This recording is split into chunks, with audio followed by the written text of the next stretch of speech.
Après les étapes de Saraya, de Kédougou, nous sommes arrivés à Tamba le lundi 11 février à 3 h du matin.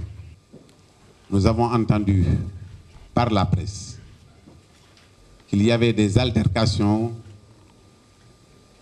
dans un quartier où logeait une partie de notre convoi composé essentiellement de nos militants et de vaillants journalistes qui nous accompagnaient. Ces altercations ont causé la perte d'une vie humaine. Je profite de cette occasion pour présenter mes condoléances à la famille du disparu et à tous les blessés prompts de l'établissement. Quand nous sommes sortis de l'hôtel pour poursuivre notre campagne qui devait nous conduire à Goudiri, à Kidira et à Bakel, nous avons vu beaucoup de jeunes venir nous attaquer à l'hôtel. En bon républicain, nous avons pris la précaution d'aller alerter la gendarmerie et les forces de police. D'ailleurs, nous sommes passés voir premièrement la gendarmerie. Ils nous ont dit que nous sommes en ville et que la compétence est du ressort de la police. Nous sommes allés voir la police qui nous ont demandé de faire bouger notre cortège jusqu'au milieu d'un pont. Et ils nous ont demandé d'arrêter le cortège. Nous pensions qu'ils étaient là pour nous protéger. Oh que ni, c'était tout le contraire. Ils ont barré le cortège pendant plus d'1 heure, jusqu'à ce que le commissaire vienne me voir pour me dire « Écoutez, M. Sall, j'ai fait exprès de barrer votre cortège parce qu'il me faut connaître la composition de la délégation et éventuellement entendre certains éléments de votre garde rapprochée. » Comme s'il voulait inciter les jeunes à s'approcher de nous, ce qui a été d'ailleurs le cas.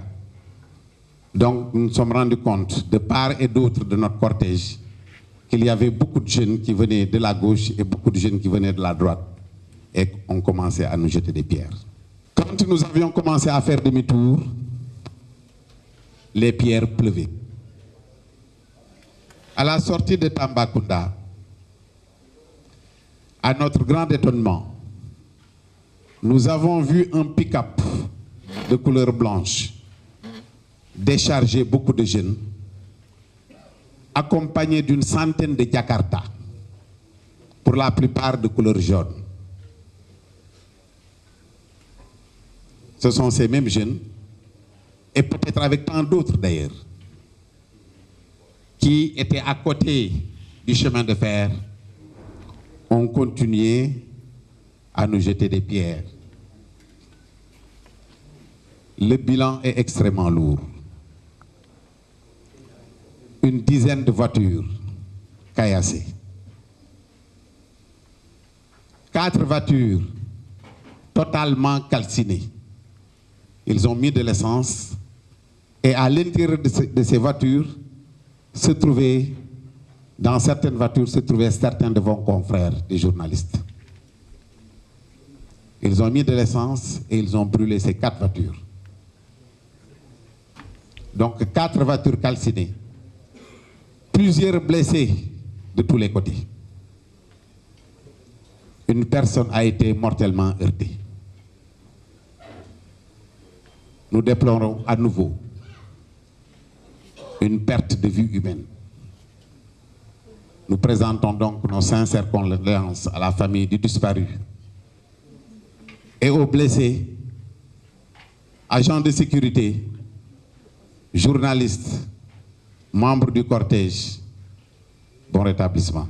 C'est ainsi que nous avons constitué un pôle d'avocats composé des maîtres suivants. Ousseynou Gaye du barreau de Dakar, Amadou Ladiba du barreau de Tambacounda, Siré Clédor Ly du barreau de Dakar, Demba Siré Bathily du barreau de Dakar, Bamba Cissé du barreau de Dakar, Boukounta Diallo du barreau de Dakar et Étienne John du barreau de Dakar. Ces conseils nous serviront de prendre en charge nos camarades qui sont actuellement en audition à Tambacounda et de voir la conduite à tenir relativement à l'irresponsabilité de l'État du Sénégal, à l'irresponsabilité du ministre de l'Intérieur, à l'irresponsabilité du commissaire de police de Tambacounda et à l'irresponsabilité de toutes les personnes qui ont participé à cette odieuse affaire.